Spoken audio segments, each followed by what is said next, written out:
Hi guys, and welcome back to Pass and Move. For today's episode, we've got a nice game for you here. A home game against Leicester City, I think. But yeah, we'll have a quick look at the table as well as what's going on since the last episode. If you missed out, we played against Arsenal in the Community Shield. And since then, there's been a number of results, as you can see here, mostly green, but a couple of red ones, and a draw too. Now we'll get through them quite quickly because we want to get on to today's game. Nice little early start to our season. Not only did we manage to win the Community Shield, but we also beat Swansea 4-1 through 4 different scorers, so that was a nice, good result basically. And we dominated in every stat that matters. Also this season we've managed to create far more clear-cut chances. We only managed 2 there, but we scored 4 goals, so that's pretty much tells its own story. The 2-1 win against West Ham was an away game, tough and pretty nervy towards the end because Figuli scored in the 88th minute, but otherwise it was smooth sailing, really. In terms of clear-cut chances, we created 6 and half chances 6 as well. So the be more expressive tactical instruction is definitely helping out the team far better. We also managed to beat Wolves 4-1 at home. A brace through Adnan Januzaj and Anthony Marshall. Adnan Januzaj is definitely stepping up this season. He's our first choice playmaker now. Matters the backup. He's starting to decline heavily, and it looks like he won't really have much in him left. This time we also managed only 2 clear-cut chances and 2 half chances. But Sakau also missed a penalty for Wolves. To be more correct to say that De Gea saved it rather than Sakau missed it. But yeah, De Gea's been incredible too, managing to save a number of penalties. I think I'll be able to show you them a couple of times. But the next game was against Watford, 1-0. Yeah, as I mentioned, like I was talking about penalties, Troy Deeney missed one here, so they could have easily made it 2-0. But anyways, they did score right at the brink at half-time, dominated all the stats, really the type of performance I wasn't expected to see from my team. Even though we lost, we still managed to create 2 clear-cut chances, so we definitely were capable of switching this game around. Another player who's impressed me so far is Tahith Chong. In the last 5 games, he's managed 2 goals and assist. His debut goal, and it's also his debut season. He's doing so well so far, and definitely suited to Premier League, and he'll eventually step up. Hopefully, he is a Dutchman as well, and hopefully he will be able to go the distance in comparison to Depay. In terms of the transfers, actually, that reminds me, we haven't managed to get rid of Rojo or Depay. Neither one of them anyone wanted to buy. Even the loans were awful. People just wanted to spend like 10% of his wages or something. That doesn't make a difference. Just makes more sense for me to hold on to him until winter time and try and sell them again. Hopefully they'll be forcing a move by then as well. They are in the under 23s though, and the next game was actually the 3-3 draw against Arsenal. And the 3-3 draw really tells the story in itself. Tahith Chong opened the account for United, but Alex Sanchez actually managed the first goal. And it was pretty much just back and forth, just score, they score, we score, they score, we score, and they score, we score. I thought there was a winner, but Arsenal actually managed to get the equaliser in the 81st minute. But even in this game, pretty equal. Draw made sense. Clear-cut chances 1 and half chances 1 for both teams. And in terms of possession, we managed to dominate 2. But yeah, really disappointing result was Watford. You can excuse that, but what you can't excuse is this result here against Newcastle, 2-0 loss away from home. Really shouldn't be losing like this. I mean, it's the same story as last season, really, and it looks like it's going to be a bit more tougher for us this year. The board expect us to win the Premier League, and no longer just to compete for the Champions League spots. But in terms of speaking of the Champions League, basically, we absolutely killed Juventus. I'm completely surprised about this result, especially because of our habit of losing to smaller teams. I think that might be a bit of a complacency issue, by the way. But anyways, point is, we beat Juventus 3-0. Tahith Chong, Herrera and Marshall all on the score sheet. Completely dominated them. And 3-0 scoreline pretty much tells the story on itself. But we did manage 5 clear-cut chances here too. So it could have easily been a much more dominating win, I guess you could say. I've already mentioned the Newcastle loss, but also managed to beat Burnley in the EFL Cup. Not really a competition that matters too much, but I'm hoping, Anthony Martial just amazing in this game, managing a hat-trick. But I'm hoping this season maybe we can win this trophy. I mean, we won the FA Cup, maybe we can win this, and hopefully the Premier League as well. I'm expecting to go a little further in the Champions League. We should have did that last season. We did miss out after loss through against West Ham, basically, in the quarterfinals, I think it was. Games I really didn't expect to lose. But anyways, we'll get into today's game against Leicester. Just a quick update on what's been going on. Anthony Martial's the top goal scorer with 9 goals already this season. Definitely on target to reach his 40 goals that he managed last season as well. Rashford, as always, most assists. Luke Shaw also highest average rating. He's really coming into his own now at the age of 24 as well. Unlikely to improve any further in terms of ability, but he's definitely more consistent now. And yeah, the player of the match awards are, widespread, so that's nice to see everyone getting on, getting the awards basically. And yellow card's not too bad either. And yeah, our squad's pretty much quite a young one. I think that's one of my issues, that we have a young average age of 29. We have a young squad.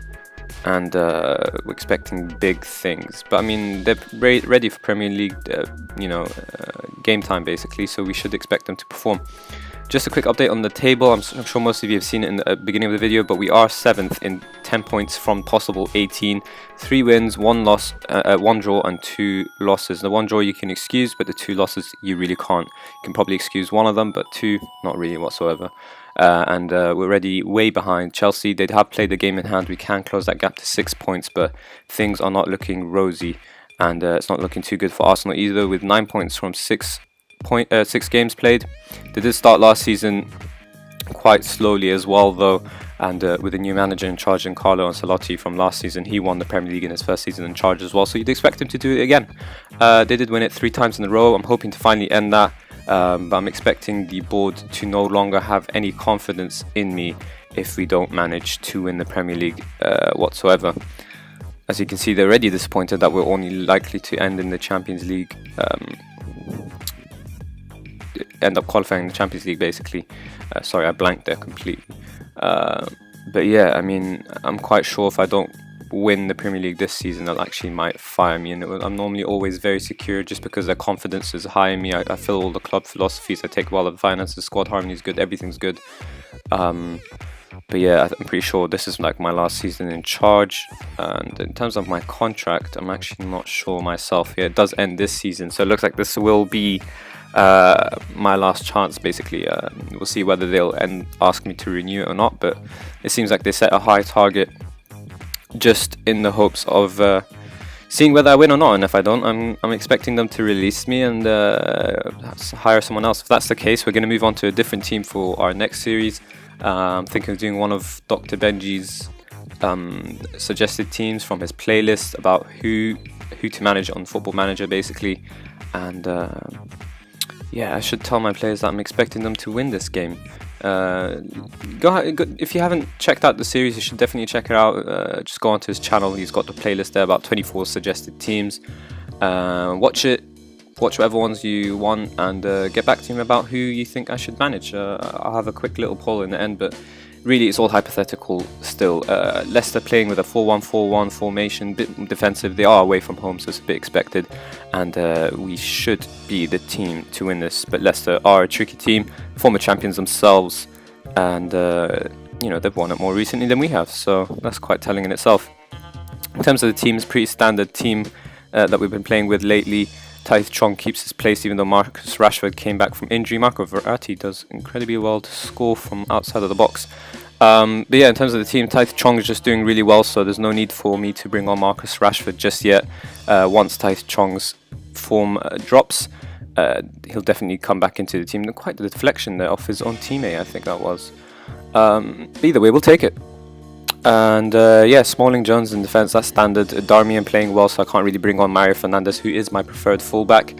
He seems like every game he plays, he manages to get an assist. But yeah, I'm all for playing players who are in form, and it makes sense. Now, Verratti and Herrera, Pogba was injured, but he's managed to come back from his injury, but Herrera's been playing well again, so it's the same story. And Verratti's going to get another chance to put this ball into the box. He goes for a shot instead, and who can blame him for the shot he had earlier? But Zila deals with it well. And I think they're playing with an injured man in Riyad Mahrez. I'm not sure why they would do that. I don't think he's injured. I think he's just not fit. Anyways, Verratti again winning the ball. He's having a world-class display here. Marshall has a chance to put the ball into the box. And that's exactly what it does, but unfortunately they deal with it. And we're going to have another chance to bring the ball forward through Luke Shaw. And he finds our roaming playmaker Herrera, who plays it across to his other deep-lying playmaker. And that's just a beautiful bit of play, but unfortunately Januzaj cannot capitalize on it. And it looks like we are dominating the early proceedings.